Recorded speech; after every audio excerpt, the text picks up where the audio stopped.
Coming up on Transformers University, we're going to preview Masterforce by checking out the toy line. It's the 1988 Japanese toy line right now on Transformers University.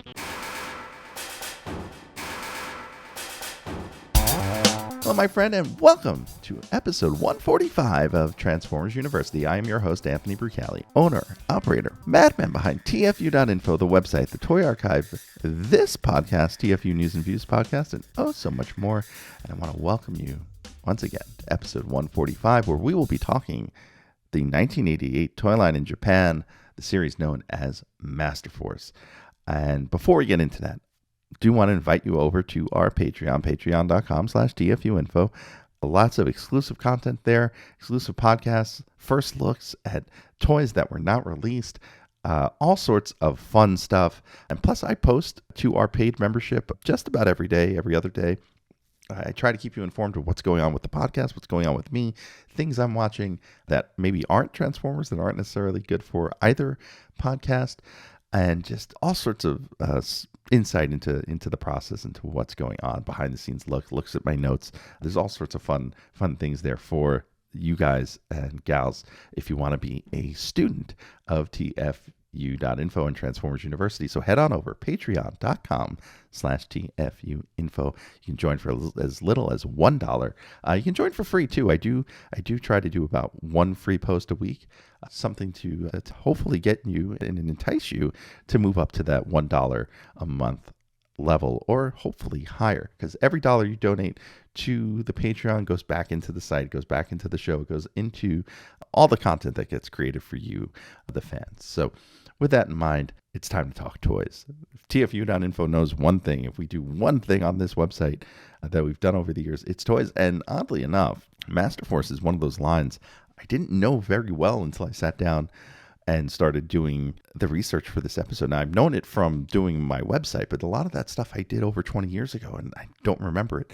And, one of the things about Masterforce that people get wrong, people don't quite understand, is that Masterforce is not really analogous characters to the US release. These are different characters. Even if some of the color schemes are the same, these are essentially different characters with whole other adventures that may be different from the ones they experienced in the West, in the United States and in Europe.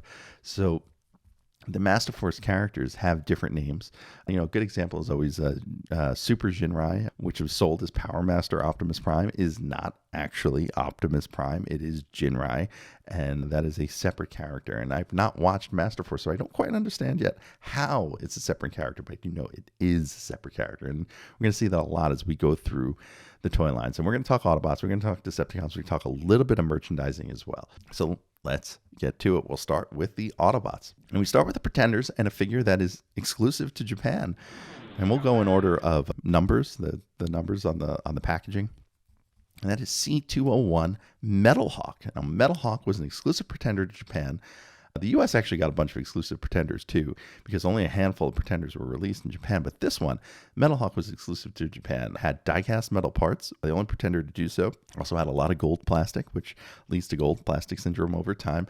And he had a jet vehicle mode that was really well done compared to other Pretenders, where the vehicle mode seemed to be a huge afterthought. And Metal Hawk over the years has become an important character, especially if you follow the IDW comic book continuity. We'll see where he plays a role in the Masterforce cartoon, which, like I've said before, I have not seen. I do know he has a fairly significant role, just based on the amount of merchandising this character has gotten over the years. Also released as a Pretender in Japan, C202 Phoenix, aka Cloudburst. That figure is identical to the release in the United States and in the West. And then C203 Diver, which was Wave Rider in America and Europe. But in Japan, Wave Rider's shell has blonde hair, whereas he has brown hair in the Hasbro release. Moving on to the Headmaster Juniors. Now, these hop up a number to 300. These hop up a whole other level, and I'm not quite sure why. But the Headmaster Juniors, these are the small Headmasters as released in the United States. Some differences in Japan. C301 Go Shooter, which was Siren in Hasbro markets, and Siren was a gray and blue police car. This is a white and black police car. C203 is Cab, aka Hosehead, in the West, and this figure is identical. And then finally, C303, and this is an important one and an expensive one if you're looking for it, and that is Minerva. Minerva is the Nightbeat mold, but in red and white, or primarily white with red accents. And this is actually the first female Transformer toy released at the time. There was an older figure that got retconned to being female, but Minerva, first officially female figure in the line, 1988 in Japan. And so she is much sought after. She is very rare. And it is the Nightbeat mold, but in white and red. Now to our next size class, we have the Godmasters, known as the Power Masters in Hasbro markets. And C304 is Lightfoot, aka Getaway, same release. C305 is Ranger, known as Joyride in the West, but in this time he is light blue and red. C306 gives us Road King, aka Slapdash in the US. Again, same figure as released here, if you're in the West, I guess I should say, if you're in Hasbro markets. C307 is the aforementioned Super Jinrai. This is Power Master Optimus Prime, but with some notable differences on the toy. He had a die-cast cab and retractable fists, and of course, as I mentioned earlier, the character is not actually Optimus Prime. Now, there's some more to this figure that we'll get into as we get further down the Autobot side of this toy line. C308 is a figure named Double Clouder. This is Double Dealer's toy, but in white instead of gray, and had additional paint apps as well, and is very much an Autobot. So whereas Double Dealer was very much a Decepticon, Double Clouder was very much sold as an Autobot with the Double Power Master gimmick and everything.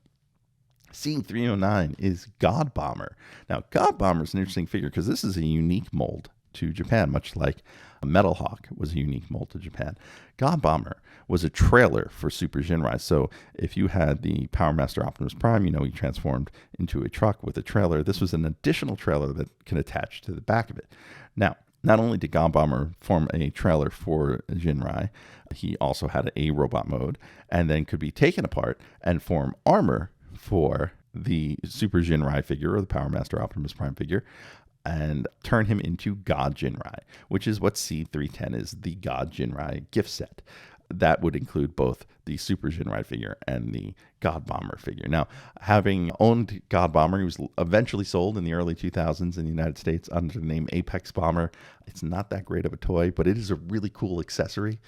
Making your Power Master Optimus or your Jinrai figure into a larger, more superpowered figure is just a really cool touch. Finally, we have another one of the most sought-after figures in Japanese G1, and that is C311, I Am Ready to Fight, Grand Maximus. Now, Grand Maximus came with Cog, and he is a redeco entirely of the Fortress Maximus mold, the giant Fortress Maximus mold, the biggest Transformers toy of its time. This is a redeco of that toy, but he has a bonus. He comes with a Pretender shell, a unique Pretender shell that was unique to this mold for many, many years, up until it was kind of redone for a convention that we'll talk about way off in the future. And that toy, I don't even know what it goes for now, but in the late 90s at Transformers conventions, that toy would sell for about at least $1,000, if not $2,000 sealed. I don't know if those prices have ever flattened out, if they've gone up, but Grand Maximus is very much a holy grail for many Transformers collectors. Finally, on the larger side of the Autobots, the last one we'll talk about here is C312, Six Knight, which is a quick switch, but blue and gray with a chromed drill bit. And Six Knight is another six changer, just much like the quick switch toy, but in different colors. Finally, the final three numbered figures within the Autobot side of the equation are C313, 14 and 15, and those are the Spark Dashers. Now, those are known as the Sparkbots in the West. And they have unique names, much like they were Fizzle, Sizzle, and Guzzle. They do have very similar sounding names. C313 is Hard Spark, which is Guzzle, the tank, but has a yellow chest and a gray body as opposed to the white and olive green of the US release. Hot Spark is Sizzle, but in red and white. And then Wild Spark, C315, is Fizzle, with pretty much the same body, the same blue body, but a yellow face. Finally, we have three extra figures, much like we had with the Headmaster series, where there were individual heads made for single pack release. We have individual Godmaster engines, Masterforce Warriors as they're called. And unlike the Headmasters one, these aren't unique molds. These are recolors of previous US molds. And they are Aquastar, which is a recolor of Hotwire, Volet, sometimes called Bullet. I think my site calls them Bullet. That is a redeco of Lube. And then Zetka or Zatoka, depending on where you look. And that is a redeco of Rev. Interesting stat here, as far as all those figures I've just named, only four of the figures released on the Autobot side are exactly the same as their US release. So pretty jarring numbers as far as if you're a collector or a completist and want to do both US and G1 Japan. There's only 4 figures you can skip if you were doing loose collecting, I guess, to feel like you have every version of those figures. And there's some expensive figures to go back and get between Minerva, Metal Hawk, Grand Maximus, and Six Knight also fetches a pretty penny. Double Clouder, I don't know if he's all that expensive, but the other 4 certainly are. Now, as for the Decepticons, yeah, there's some pricey ones in there too, and you will find out who they are right after this. Hey, want to help out this podcast or the website TFU.INFO? There's a number of ways you can do it. Let me tell you how. You can help us directly by joining our Patreon and enrolling as a student at Transformers University. There, you'll get early access to the podcast as well as exclusive behind-the-scenes peeks and perks for as little as $1 a month. Sign up is quick and easy. Just swing on by to www.patreon.com/TFU.INFO. Another way you can help us is by using our Amazon link, www.tfu.info/Amazon.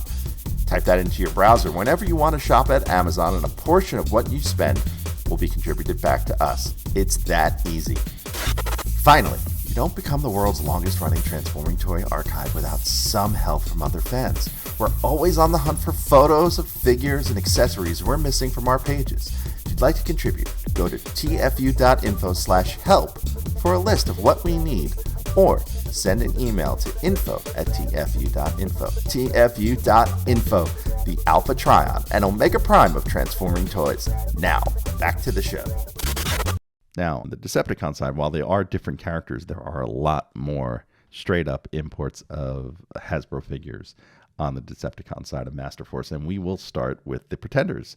D201 is Blood, which was known in Hasbro markets as Bombburst. D202, which is Daros, was Skullgrin, and D203, Gilmer, which was Submarauder. Now, all 3 of these, straight up the same as their US counterparts. Now, as far as the Headmaster Juniors, again, all the same as their US versions. D301, Wilder, known as Fangry. D302, Bullhorn, which you can probably figure is Horrible. And then D303, Squeeze Play in the West, Cancer in Japan. Yes, Cancer. Moving on to the Godmasters, aka the Power Masters. Decepticon side had a bunch of redecos in this realm. So D304 was Hydra, which was a recolor of Darkwing, but with red arms. And then D305, Buster, which was Dreadwind, redecoed with red arms. And then D306, the gift set, Darkwings. It's called the Darkwings gift set, and that's the combined mode, which features Hydra and Buster. Now, with those Power Masters being released in Japan and Double Dealer being released on the Autobot side as Double Clouder, the Decepticons needed their own big Godmaster figure, and boy, did they get it. D307, Overlord. Yes, that Overlord. Yes, Scratch Overlord. He was a tank, he was a jet, he had a base mode, came with 2 Godmasters named Mega and Giga. He is one of the most sought after toys, especially after his IDW appearances and his place in the comic book series more than meets the eye. Overlord also was later released in Europe, and we'll talk about that when we get to the early 90s. So this figure was eventually ported over to Hasbro markets, but never to the United States. Another figure that never came out in the United States and never will come out in the United States is D308, Browning. Browning was a silver, a chrome, and blue plastic Browning handgun, much like G1 Megatron, actually ported over from the Microchange line. Clearly would not pass gun safety laws in the United States now, maybe not even in 1988. And that figure was released in the Masterforce line. So the possibly final figure to be released straight up from another Takara series right into G1? I think so. And then finally, on the big, expensive figure side, to match the Grand Maximus recolor, we have D311, I Am Ready to Fight, Black Zarek. Now, Black Zarek is a black and gold retool of Scorponok, and he features a new spear accessory and comes with a retooled head and helmet and a lot of gold plastic. In fact, there is so much gold plastic in Scorponok that people who own sealed or closed versions of the toy are afraid to open it for fear that opening it might either break some of the gold plastic in there, or they may find that the gold plastic inside is already broken despite the toy never being opened, which has led to the term Schrodinger's Black Zarek. So if you own a sealed Black Zarek, it is both broken and unbroken at the same time. Additionally, the Japanese market got a combiner, just like the US did, in the C-Cons, though they did bear some different names. D312 was Turtler, aka Snaptrap. He is turtle enough for the Turtle Club. Am I not turtly enough for the Turtle Club? D313 Overbite, aka Overbite. D314 Kraken, known in the West as Sea-Wing. D315 Lobclaw, aka Nautilator. D316 Gulf, sometimes called Galf, like Ralph, aka Scalor. D317 Tentakill, aka Tentakill. And then D318, the King Poseidon gift set, and that would be Piranha-Con. Finally, the Japanese market also got Spark Dashers on the Decepticon side. These were known as Firecons in the West. And this is where the naming gets confusing, because two of these names are Sparkerbots in the West. So hang on to your naming hats. This one's going to get a little complicated. D319, 319, Guzzle. No, not the Guzzle I mentioned before. Guzzle, the Firecon, is Cindersaur in dark green and gray. D320 is Sizzle, which is a straight-up import of Flamefeather. And then finally, D321, this is actually the first Japanese G1 figure I ever bought, is Javel. That is Sparkstalker in red and white. And it's a neat little toy. It's actually, the white is actually faded over time. It's gotten a little discolored because it's a 35 plus year old toy. But it is really cool looking in red and white. And I got it really cheap in the late 90s. I think I paid $10 for it. And that wraps up the Decepticons. Now, a lot more Decepticons being imported over straight up from the US as opposed to the Autobots. I'm counting, let's see, 3, 6, another 6 for the C-Cons. That's 12, and Sizzle. So it's 13 straight up imports on the Decepticon side. Way more than the Autobots. We still have some pricey figures on the side. Browning, Overlord, Black Zarek, all ones that fetch a pretty penny. Hydra and Buster too, and the gift set all also fetch a pretty penny. So all those ones that are unique to Japan. Spark Dashers, I don't know what they go for now, but they were never that expensive back in my early days of collecting. I probably should have picked up Guzzle at some point. Maybe I'll look up and see how much he's going for these days. I would guess it's probably about $50. Now, that's not all that was released in Japan. There were some more Autobots and Decepticons. These were US versions of some of the other figures made available by mail order. So by mail order, you can get C200, which was Lander, aka Landmine. You could also get Go Shooter Siren, which is Siren from the US line, Minerva Nightbeat, and Ranger Joyride. You see the naming convention going on here. All the US versions, as well as Buster Dreadwind and Hydra Darkwing from the Decepticon side. Also available by mail order in 1988, the combiner cassettes of Slam Dance and Squawk Box, and C98 Repug, aka Repugnus. Finally, and maybe we'll talk about merchandise and Kabaya and all sorts of stuff in another episode, but two little pieces of merchandise to talk about here because they're fairly common to find at conventions, and those are the Godmaster bracelets. There were role-play toys that mimic the bracelets of these Godmaster characters, one for Shooter and one for Jinrai, and Shooters were silver and Jinrais were gold, and they were meant for kids to wear and had, I think they had Autobot symbols on them, but they came in the Masterforce packaging. And that covers the entire toy line for 1988. And hopefully this has educated you a little bit on Masterforce as we head into that as a series. So what exactly are we going to talk about next time on the show? Find out after this. Thanks for listening to the show. Stick around to hear what's coming up next episode, but first, I want to fill you in on a few ways you can stay in touch with the show. Want to be on the show? Leave us a voicemail at 702-763-4847. 838.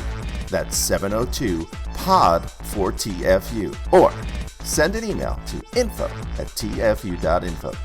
Be sure to catch us on Twitter at TFU_info and on Facebook and Instagram under the username TFU.INFO, all one word. Also, please subscribe to our YouTube channel, youtube.com/TFU.INFO, where we post all of our podcasts plus special video segments, reviews, and live coverage of Transformers-related events such as New York Toy Fair and New York Comic-Con. I hope you enjoyed this episode. Please visit us at www.tfu.info, the world's longest-running transforming toy archive. Before we get into next time on the show, I want to thank our senior and super senior level patrons: Alex Mendoza, Jay Soups, Jacob Owen Lucha, Paul Heel, Eric Sire, John Forex Levengood, and Sean Hamilton. Thank you all so much for being a part of the Patreon. Thank you all so much for being part of the Patreon. And again, if you want to join the Patreon at the senior or super senior level, it is $5 a month and up. $5 for senior, $10 for super senior. You can join as a freshman as for as little as $1. Every level has its own set of benefits. Just swing on by to patreon.com/TFU.INFO, all one word. Sign up for the Patreon on the free level. You'll get a message from me about once a week, once every other week. And it's just a good way to keep up with the show, keep up with this podcast, keep up with TFU News and Views. And all of our patrons get to hear this episode a day early, at the very least. And it really is just a great time and great little community we're building there. Now, next time on the show, we're talking Masterforce. We're going to dive right into Masterforce. Episodes 1, 2, and 3 of the Masterforce series in episode 146 of Transformers University. I hope to see you there. Until then, I am your host, Anthony Brucali, owner, operator, Madman, behind TFU.INFO. See ya.